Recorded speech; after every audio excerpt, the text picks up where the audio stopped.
네, 김용환입니다. 같이 말씀 묵상하겠습니다.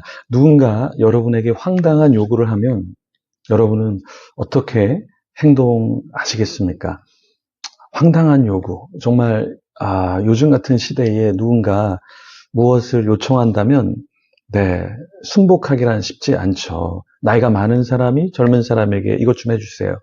학교나 직장에서 이런저런 요구를 하면 젊은 사람들, 또 나이 든 사람들 다 어떻게 반응할까요? 잘 들어주지 않을 겁니다. 시찰회 모임에 갔었는데요. 담임 목사님들이 요즘에 사역자들에 대한 이야기를 했어요. 젊은 사역자들. 근데 그 사역자들이 와서 어떤 사역을 해야 됩니까? 이것부터 묻는 게 아니라 페이가 어떻게 되나요? 복지가 어떻게 되나요? 이런 얘기를 먼저 한다는 거예요. 그리고 출근은 언제부터 언제까지입니까? 근데 이 나이 드신 목회자분들은 우리가 출근, 이 직장 개념이 아니잖아요. 그래서 이런 말들을 들을 때 참 마음이 어렵고 또 무엇인가 이렇게 요구하면 옛날 같지 않다라는 거예요. 네, 맞습니다. 시대가 많이 바뀌었죠. 그러니까 우리가 젊은이들을 또 배려하고 또 함께하는 사람들을 생각해야 되지만 때로는 정당한 요구나 또 이해할 수 있는 요구를 해도 요즘 같은 시대에는 잘 들어주지 않는 그런 경향이 있죠. 오늘 본문에 하나님은 대선지자 이사야에게 한 가지 요구를 하십니다. 이사야에게 아주 난감했을 만한 것을 요구하시는데요. 늘 거룩해라, 선지자 역할을 감당해라 이렇게 말씀하셨던 하나님이 바바리 맨도 아니고 허리에서 벨트를 풀고 발에 신발을 벗고 벗은 몸과 발로 다녀라 이렇게 말씀하셨습니다. 그런데 한 번만 이렇게 벗은 몸으로 동네를 도는 게 아니라 3년 동안 그렇게 하라 이렇게 이야기하셨어요. 이사야가 그 말을 듣고 내가 잘못 들은 거 아니야? 벌거벗은 채로 3년을 밖을 다닌다? 네, 하나님은 이 선지자에게 이렇게 하라고 한 이유가 있었죠. 그것은 바로 앞으로 너희들이 의지하는 애굽, 너희들이 의지하는 구스가 하나님 앞에서 심판을 받게 되고 그들이 아주 수치스럽게 끌려가게 될 거야. 거기에 대한 상징적인 사인으로 하나님께서 이렇게 하라고 하셨던 것이죠. 오늘 본문 1절에서 3절 말씀 같이 읽어보겠습니다. 아수르의 사르곤 왕이 다르단을 아스돗으로 보내매 그가 와서 아스돗을 쳐서 취하던 해니라. 그때 여호와께서 아모스의 아들 이사야에게 말씀하여 이르시되 갈지어다 내 허리에서 배를 끄르고 내 발에서 신을 벗을지니라 하심에 그가 그대로 하여 벗은 몸과 벗은 발로 다니니라. 여호와께서 이르시되 나의 종 이사야가 3년 동안 벗은 몸과 벗은 발로 다니며 애국과 구스에 대하여 징조와 예표가 되었느니라. 자, 아주 충격적이죠. 앞에서 제가 얘기했던 것처럼 하나님께서 이사야에게 야 이사야 너 좀 벗은 몸으로 다녀야 되겠어 라고 말씀하셨는데 하나님의 종 3절에 보면 여호와께서 이르시되 나의 종 이사야가 나의 종 이사야는 하나님의 계시가 있을 때 그것을 단번에 순복하고 순종했다라는 거예요. 그래서 3년 동안 아니 3시간을 그렇게 다니라고 해도 수치스러울 텐데 3년 동안 벗은 몸과 벗은 발로 다녔다라고 말씀하고 있습니다. 그런데 어떻게 이렇게 할 수 있을까요? 분명히 아마 이사야는 하나님의 뜻이 있지 않을까?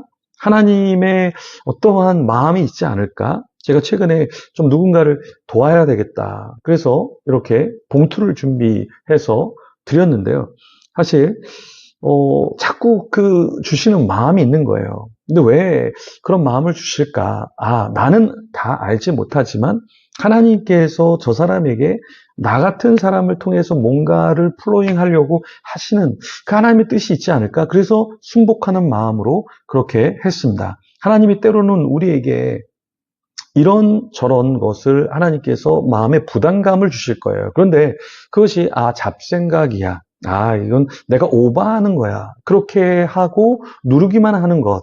그것보다는 때로는 왜 그럴까? 기도해야지. 한번 만나봐야지. 한번 그 사람의 이야기를 들어봐야지 하는 거기까지 나가면 어떨까요? 자, 1절 말씀에 보면 아수르의 사르곤 왕이 어떤 행동을 취했냐면 사르곤 왕은 다르단 장군을 보내어서 아스돗을 정복하게 했습니다. 이 아스돗은 블레셋의 주요 도시였어요. 그러니까 애국과의 연결의 거점이었는데요. 이 아스돗을 공격해서 멸하도록 했어요. 자, 블레셋이라는 나라, 그 나라는 아주 강력한 나라였죠. 그런데 어떻게 아수르의 사르곤 왕이 이 아스돗을 점령하게끔 했을 때 그 나라는 공격을 당할 수밖에 없었고 지탱할 수 없었다라는 것입니다. 하나님의 예언은 국제 정세와 상관없이 그 국가의 국력과 상관없이 하나님이 말씀하시면 놀라운 역사가 일어난다라는 거예요. 그래서 우리가 이사야서를 계속해서 보면서 아주 강력한 나라들이 하나 둘씩 무너지는 것을 보게 되죠. 애굽도 무너지게 되고 또 구스도 무너지게 되고 블레셋도 무너지게 되고 다 무너져요. 왜 무너지게 될까요? 하나님 앞에서 우상 숭배하고 하나님을 따르지 않는 백성들은 이렇게 무너진다라는 것을 우리에게 보여주고 있는 것이죠.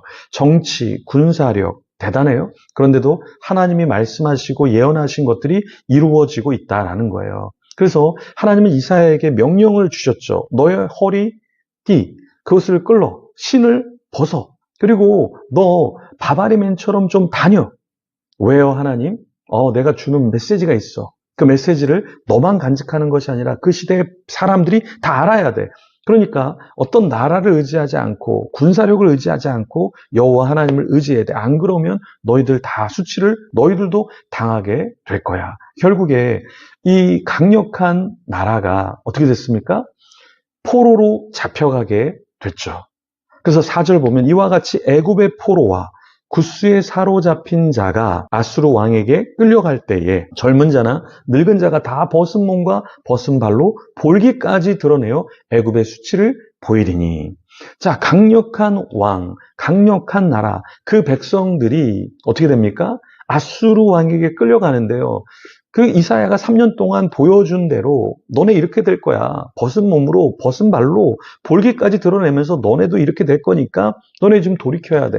이렇게 이야기하고 경고했지만 그것을 듣지 않았던 백성들은 결국에 어떻게 됐습니까? 3년 뒤에 끌려가게 되는데 수치를 당하게 되었다라는 것입니다. 오늘 우리에게 하나님께 주시는 말씀이 있습니다. 마음이 있습니다. 그것을 들을 때 우리도 수치를 보지 않게 된다라는 것이죠. 같이 기도하며 나가겠습니다. 하나님 감사합니다. 때로 하나님이 우리에게 주시는 말씀이 부담스럽고 순복하기 싫고 거북스럽습니다. 그렇지만 우리의 의와 우리의 생각과 우리가 편한 그 길을 내려놓고 주님이 말씀하시는 것을 듣게 하여 주시고 주님의 뜻에 따라서 살아가게 하여 주시옵소서. 조금 더 사랑하게 하여 주시고 조금 더 용서하게 하여 주시고 조금 더 주님의 뜻이 무엇인가 분별할 줄 아는 성숙한 신앙인이 되게 하여 주시옵소서. 때로 나에게 거북한 하나님의 명령과 부담감에 어떠한 하나님의 요청이 있을 때 그것을 뿌리치기만 하는 자가 아니라